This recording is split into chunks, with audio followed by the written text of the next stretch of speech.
I'm especially looking forward to doing that with Secretary Esper in our 2+2 Ministerial Dialogue with our Indian friends. It's been postponed because of the virus.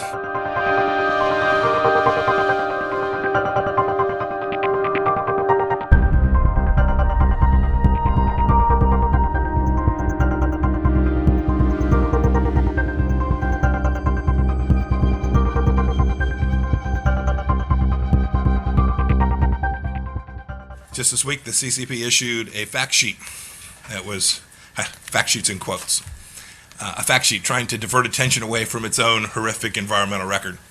Let me give you a few real data points.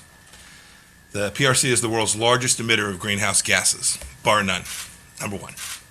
The PRC is indeed responsible for an estimated 30% of plastic pollution on the world's oceans, more than any other country. The PRC is the world's largest consumer of illegal wildlife and timber products. Again, number one.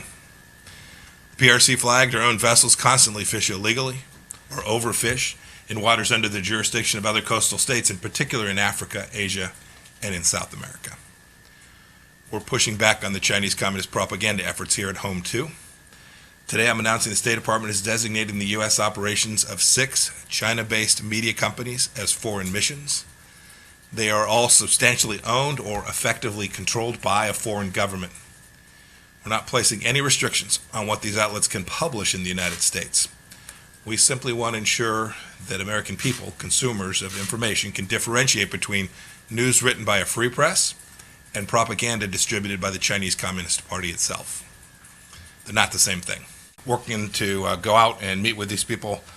This Sunday I'll depart for India, for Sri Lanka, for the Maldives, and then on to Indonesia.